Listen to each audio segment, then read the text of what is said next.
Assalamualaikum warahmatullahi wabarakatuh. Sahabat sekalian, semoga kita semua selalu dalam lindungan dan keberkahan Allah Subhanahu wa Ta'ala. Dalam video ini, semoga bermanfaat dan membawa kebaikan. Jangan lupa untuk like, share, dan subscribe agar lebih banyak yang mendapatkan manfaat.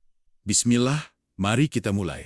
Nabi Nuh alaihissalam adalah salah satu nabi yang sangat penting dalam sejarah umat manusia. Beliau diutus oleh Allah Subhanahu wa Ta'ala untuk memberikan petunjuk dan peringatan kepada kaumnya yang telah menyimpang dari jalan yang benar. Kisah Nabi Nuh alaihissalam mengandung banyak pelajaran berharga tentang kesabaran, ketekunan, dan keimanan. Nabi Nuh alaihissalam dilahirkan di tengah masyarakat yang sangat menyimpang. Kaum beliau, yang dikenal sebagai kaum Nuh, menyembah berhala dan terlibat dalam berbagai kemaksiatan. Masyarakat pada waktu itu sangat keras kepala dan menolak untuk mendengarkan ajaran yang disampaikan oleh Nabi Nuh alaihissalam. Mereka adalah kaum yang pertama kali menyembah berhala, bernama Wat, Suwa, Yauk, Yagus, dan Nasr, meninggal dunia. Untuk mengenang kelimanya, orang-orang membuatkan patung yang menyerupai mereka. Atas bisikan setan, kaum Bani Rashid beribadah kepada patung-patung tersebut 950 tahun. Meskipun berdakwah selama ratusan tahun,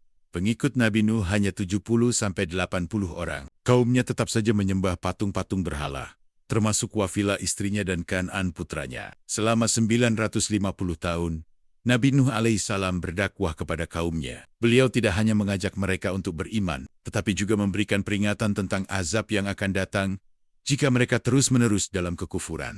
Meskipun banyak yang menolak, Nabi Nuh alaihissalam tetap sabar dan tidak putus asa. Beliau terus berdoa dan berharap agar ada di antara mereka yang mau menerima hidayah. Kaum Nuh sangat keras kepala. Mereka menganggap Nabi Nuh alaihissalam sebagai orang gila dan mengolok-oloknya. Mereka bahkan mengancam akan mengusir beliau jika terus berdakwah.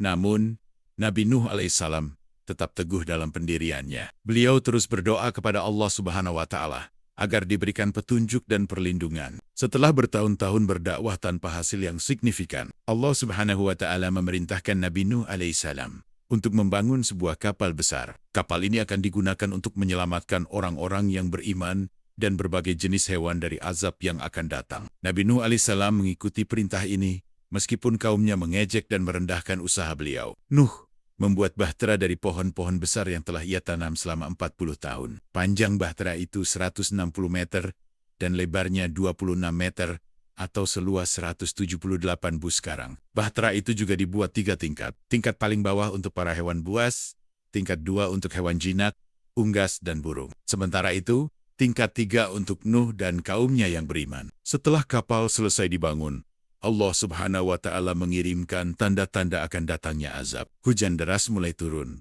dan air mulai meluap. Nabi Nuh alaihissalam memanggil orang-orang yang beriman untuk naik ke dalam kapal. Akhirnya, air bah datang dan menenggelamkan seluruh kaum Nuh yang tidak mau beriman. Sesuai dengan janjinya, Allah Subhanahu wa Ta'ala menurunkan hujan sangat lebat. Dalam waktu singkat, banjir pun datang. Selama 40 hari 40 malam, banjir akhirnya menenggelamkan semua bukit yang ada di sana. Hanya Nuh bersama kaumnya yang beriman dan para hewan di dalam bahtera yang bisa selamat. Salah satu putra Nuh termasuk orang yang ingkar dan tidak mau ikut ke bahtera Nuh.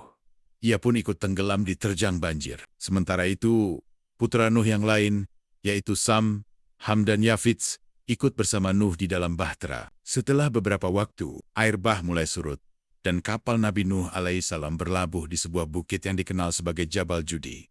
Setelah itu, Allah Subhanahu wa Ta'ala memerintahkan Nabi Nuh alaihissalam dan pengikutnya untuk turun dari kapal dan memulai kehidupan baru di bumi yang telah bersih dari kekufuran. Nabi Nuh alaihissalam kemudian melanjutkan dakwahnya kepada generasi baru, mengajarkan mereka tentang keesaan Allah dan pentingnya beriman. Beliau menjadi teladan bagi umat manusia dalam hal kesabaran dan ketekunan dalam berdakwah. Selama ini, keberadaan Bukit Judi yang sebenarnya masih diperdebatkan. Ada yang mengatakan di Armenia, ada juga yang mengatakan di daerah Irak, Turki, bahkan Yaman. Semua punya alasan masing-masing. Pada 26 April tahun 2010, sekelompok peneliti yang tergabung dalam Noah's Ark Ministries International mengklaim telah menemukan sisa-sisa perahu Nabi Nuh di ketinggian 4.000 meter di Gunung Ararat, Turki Timur. Tapi tak sedikit ahli yang meragukan penemuan itu. Pada akhirnya, kisah Nabi Nuh alaihissalam mengajarkan kita banyak pelajaran berharga, antara lain, pertama, kesabaran dalam dakwah. meskipun menghadapi penolakan dan ejekan. Nabi Nuh alaihissalam tetap sabar dan tidak putus asa dalam menyampaikan pesan Allah. Kedua, ketaatan kepada Allah. Nabi Nuh alaihissalam menunjukkan contoh ketaatan yang sempurna dengan mengikuti perintah Allah, meskipun itu tampak sulit dan tidak masuk akal bagi orang lain. Ketiga, pentingnya iman. Kisah ini mengingatkan kita akan pentingnya iman dan kepercayaan kepada Allah Subhanahu wa Ta'ala, serta konsekuensi dari kekufuran. Kisah Nabi Nuh alaihissalam adalah salah satu kisah yang sangat inspiratif dan penuh makna. Beliau adalah contoh nyata dari seorang hamba yang taat dan sabar dalam menjalankan tugasnya sebagai nabi. Semoga kita dapat mengambil hikmah dari kisah beliau dan menerapkannya dalam kehidupan sehari-hari. Wassalamualaikum warahmatullahi wabarakatuh.